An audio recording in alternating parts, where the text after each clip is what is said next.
Assalamu alaikum ADP. Now we are going to discuss about the ribosomes. Firstly what are ribosomes. Ribosomes हैं क्या? Ribosomes बेटा ये non membranous tiny granular structures हैं। Non membranous यानी इनके गिर्द membrane नहीं होती। ग्रैनुलर मतलब ये दानेदार साख्तें हैं छोटी छोटी सी, जिन्हें हम क्या कहते हैं? राइबोसोम्स कहते हैं। इसकी डिस्कवरी बहुत ही इंपॉर्टेंट है from the paper point of view कि ये किसने डिस्कवर किए? पैलेडी ने। कब डिस्कवर किए? 1955 में। ठीक है, उसके बाद हम इसकी कॉम्पोजिशन के बारे में बात करेंगे। ये किस चीज़ से बने हुए हैं? ये equal amount of RNA and protein से बनते हैं। Almost an equal amount you can say that C8 बनते हैं।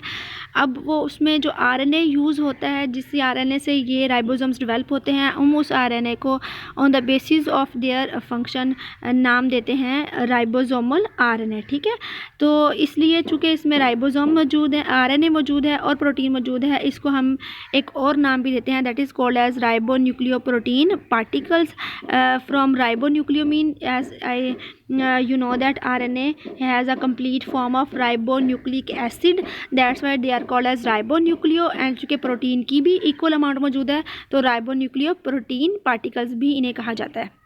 उसके बाद हम डिस्कस करेंगे forms and location of the ribosome. जो राइबोसोम्स हैं वो दो मुख्तलिफ लोकेशंस लेते हैं। इसमें से एक से तो आप फेमिलियर हैं, जो हम लोगों ने अपने लास्ट टॉपिक में डिस्कस की थी एंडोप्लाज्मिक रेटिकुलम में, कि ये अटैच होते हैं with the rough endoplasmic reticulum के साथ। तो एक इनकी ये लोकेशन है। सेकेंड लोकेशन इनकी क्या होती है? ये फ्रीली भी डिस्पर्स्ड होते हैं साइटोप्लाज्म में। तो ये इस लिहाज से दो लोकेशंस ले लिए, कुछ फ्रीली मूव कर रहे होंगे, बिखरे हुए होंगे साइटोप्लाज्म में, और कुछ किसके साथ अटैच होंगे? एंडोप्लाज्मिक रेटिकुलम के साथ, रफ एंडोप्लाज्मिक रेटिकुलम के साथ। उसके बाद हम डिस्कस करें स्ट्रक्चर और you can say that again forms of the ribosome. तो बेटा जो राइबोसोम्स हैं वो टू फॉर्म्स लेते हैं, या हम यूँ कह सकते हैं कि ये दो हिस्सों में जो हैं वो दो हिस्सों पर मुश्तमिल होते हैं, जिन्हें कहते हैं सब यूनिट्स। ठीक है, सब mean small, you can say, हम लोग पहले भी डिस्कस कर चुके हैं, सब का मतलब होता है छोटा, स्मॉल। तो टू सब यूनिट्स हम इसके कह सकते हैं। नंबर 1 है लार्ज राइबोसोमल सब यूनिट, जैसे कि नाम से पता चल रहा है कि ये साइज़ में बड़ा होगा। And number 2 is the small ribosomal सब यूनिट। तो यहाँ अगर आप डायग्राम में देखें तो ये बेटा लार्ज राइबोसोमल सब यूनिट है, और इसी तरह से ये नीचे जो दिखाया गया है this is the small ribosomal सब यूनिट। अब ये लार्ज और स्मॉल जो हैं हम उनको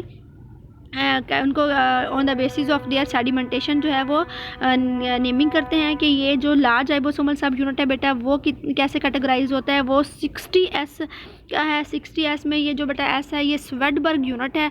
अब स्वेडबर्ग यूनिट क्या होता है? अल्ट्रा सेंट्रीफ्यूगेशन या सेल फ्रैक्शनेशन। अगर आपको याद हो, हमने एक टॉपिक पढ़ा था जिसमें हमने कहा था कि सेल के डिफरेंट ऑर्गेनेल्स को सेपरेट किया जाता है स्टडी के लिए by the method of cell fractionation, जिसमें सेंट्रीफ्यूज में हम स्पिनिंग करते थे सेल की, और डिफरेंट लेयर्स में उसके जो ऑर्गेनल्स थे वो सेपरेट हो जाते थे। तो वो वहीं पे उसी टेक्निक में जब हम लोग हाई स्पीड पे अल्ट्रा सेंट्रीफ्यूगेशन करते हैं तो 60S पे जो सेपरेट होते हैं वो होते हैं लार्ज राइबोसोमल सब यूनिट। इसी तरह से जो 40S पे सेपरेट होंगे बेटा वो होंगे स्मॉल राइबोसोमल सब यूनिट। लेकिन जब आप इन दोनों को एक दूसरे के साथ बाइंड करेंगी, जैसे आप यहाँ इस शेप में देखें, जब वो दोनों एक दूसरे के साथ जुड़ रहे हैं या बाइंड हो रहे हैं, तो उस वक़्त इकट्ठे होते हुए जो उनकी वैल्यू रह जाती है वो कितनी होती है? That is of 80S। ठीक है, अब यहाँ आप ये चीज़ ध्यान में रखें कि 60 + 40 = 100। लेकिन जब आप ये दो चीज़ों को आपस में जोड़ रहे हैं, जिस तरह आप अपने पेन के पेन या पॉइंटर के कैप और पॉइंटर को एक दूसरे के साथ बाउंड करो, तो कैप का कुछ हिस्सा पॉइंटर के हिस्से के ऊपर ही आ जाता है, जिसकी वजह से टोटल लेंथ अगर उन दोनों की अलग अलग करेंगे तो ज़्यादा होगी, लेकिन जब एक दूसरे के ऊपर चढ़ा देंगे तो चढ़ाने के बाद लेंथ क्या हो जाएगी? कम हो जाएगी।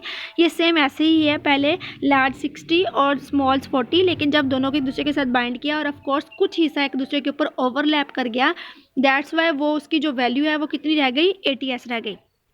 ठीक है, तो ये आपने यहाँ से याद रखना है। ये हम लोग बेटा जितनी भी वैल्यूज़ को डिस्कस कर रहे हैं ये इम्पॉर्टेंट है कि किसकी हैं? ये यूकैरियोटिक राइबोसोम्स की हैं। इसके अलावा प्रोकैरियोटिक राइबोसोम्स की वैल्यूज़ अगर आप याद करना चाहें तो ये मैं एडिशनली आपको बताती जाती हूँ कि जो लार्ज राइबोसोमल या सब यूनिट होता है प्रोकैरियोट्स में वो 50S का होता है, और जो स्मॉल राइबोसोमल या सब यूनिट है वो 30S का है, और जब दोनों आपस में बाउंड हो जाएंगे तो वो टोटल 70S बनाएंगे। ठीक है, उसके बाद हम एक और बहुत बहुत इम्पोर्टेंट एमसीक्यूज़ यहाँ पे पढ़ने वाले हैं, और वो क्या है कि इनकी अटैचमेंट, जो अभी मैंने कहा कि स्मॉल राइबोसोमल सब यूनिट अटैच हो जाता है विद द लार्ज राइबोसोमल सब यूनिट, तो उस अटैचमेंट को जो कंट्रोल करता है वो है मैग्नीशियम आयंस। मैग्नीशियम आयंस बेटा इसकी अटैचमेंट को क्या करते हैं, कंट्रोल करते हैं। उसके बाद हम लोग डिस्कस करते हैं जी कि जो राइबोसोमल सब यूनिट हैं वो जब अटैच होते हैं तो किस लिए अटैच हो रहे हैं, क्योंकि वो प्रोटीन सिंथेसिस के लिए अटैच हो रहे हैं। तो ये यहाँ पे जब खुद एक दूसरे के साथ बाउंड हो रहे होते हैं तो अपने साथ किसको बाउंड कर लेते हैं, मैसेंजर आरएनए को। मैसेंजर आरएनए बेटा वो आरएनए है जिसने मैसेज लेकर आना है from the DNA protein synthesis के लिए, के और डिटेल में इंशाल्लाह हम पढ़ेंगे जब आगे हम लोग मूव करेंगे या प्रोसीड करेंगे। अभी के लिए इतना काफ़ी है आपके लिए याद रखना कि यहाँ पे लार्ज और स्मॉल राइबोसोमल सब यूनिट जो है उनकी अटैचमेंट कंट्रोल करते हैं मैग्नीशियम आयंस, और वो अटैच क्यों होते हैं, वो अपने साथ मैसेंजर आरएनए को लेते हुए अटैच होते हैं। मैसेंजर आरएनए वो है जिसने प्रोटीन सिंथेसिस के लिए मैसेज लेके आना है फ्रॉम द डीएनए। उसके बाद हमारे पास एक बहुत ही इंपॉर्टेंट डेफिनेशन है, that is polysomes. Very very important short question. Polysomes क्या होते हैं? पॉलीजोम्स बेटा होते हैं यहाँ हम डिस्कस कर रहे हैं ग्रुप ऑफ राइबोसोम्स। जब वो किसी एक सिंगल मैसेंजर आरएनए से अटैच हों तो वो पॉलीजोम कहलाते हैं। एक सिंगल मैसेंजर आरएनए से अटैच होने का मकसद, मैसेंजर आरएनए वो था जो इन्फॉर्मेशन लेके आया है कि प्रोटीन कैसे सिंथेसिस होगी, और राइबोसोम वो हैं जो इसके साथ अटैच हो रहे हैं प्रोटीन बनाने के लिए। तो जब हम ये कहते हैं कि एक सिंगल मैसेंजर आरएनए के साथ एक से ज़्यादा राइबोसोम्स अटैच हो रहे हैं तो उसका मकसद ये है कि एक से ज़्यादा जगहों पर सेम प्रोटीन जो है वो बनना स्टार्ट हो गई। तो ये इसके नतीजे में एंड पे एक से ज़्यादा प्रोटीन जो हैं वो डेवलप हो जाएंगी। तो उसका शेप कुछ ऐसा ही आएगा, लेकिन बहरहाल इस डायग्राम में ये नहीं दिखाया गया कि ये पॉलीजोम है, ये सिर्फ प्रोटीन सिंथेसिस का एक प्रोसीजर दिखाया गया है। लेकिन ऑफ कोर्स शेप कुछ ऐसा ही होगा कि देखें जी दरमियान में एक ये मैसेंजर आरएनए प्रेजेंट है और इसके ऊपर कितने से जो हैं वो राइबोसोम्स अटैच हैं, 1 2 3 4, तो कुछ ऐसी शेप बन जाएगी, that is called as polysome. मैं अगेन बता रही हूँ बेटा this is the synthesis of protein, नो के जो पॉलीजोम है वो कैसे डेवलप हो रहे हैं, ठीक है। उसके बाद नेक्स्ट हम डिस्कस करने वाले हैं जी synthesis of ribosomes.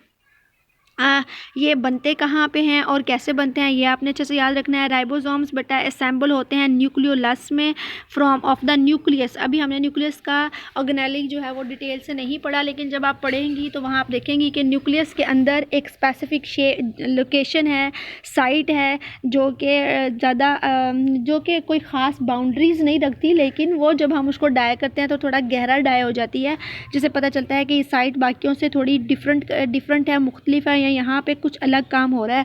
That is called as nucleus. हम उस साइट को क्या कहते हैं, न्यूक्लियोलस, ठीक है। तो वो न्यूक्लियोलस जो है एक्चुअली वो जगह है जहाँ पे राइबोसोम्स असेंबल होते हैं। तो हम ये कहते हैं, और फिर वहाँ से वो ऑफ कोर्स राइबोसोम्स के असेंबल होने के बाद वो निकलते हैं थ्रू द न्यूक्लियर मेम्ब्रेन में मौजूद पोर्स से बाहर आते हैं साइटोप्लाज्म में, और वहाँ आके वो अपने फंक्शन परफॉर्म करते हैं। अब यहाँ पे हमने याद रखना है, आपने याद रखना है कि जो राइबोसोम्स हैं उनकी फैक्ट्री या राइबोसोम बनने की जगह जो है वो न्यूक्लियोलस है, जबकि प्रोटीन की फैक्ट्री या प्रोटीन बनने की जगह क्या है, वो राइबोसोम्स है। तो यहाँ से मेरा ख्याल है मज़ीद डिस्कस करने की ज़रूरत ही नहीं। अगर आपने ये पढ़ लिया तो आपको फ़ंक्शन समझ आ गया होगा कि जी राइबोसोम का फ़ंक्शन क्या है। राइबोसोम कंसर्न करते हैं विद द प्रोटीन सिंथेसिस। बस यही है कि इनका मेन फंक्शन है कि इन्होंने क्या करवाना है, प्रोटीन को बनाना है। बस ये बहुत इंपॉर्टेंट और छोटा सा हमारा एक लेक्चर था आज का, जो कि ख़त्म हो गया। इसको अच्छे से तवज्जो से याद करिएगा, कोई एम्बिग्युइटी हो तो ज़रूर पूछिएगा।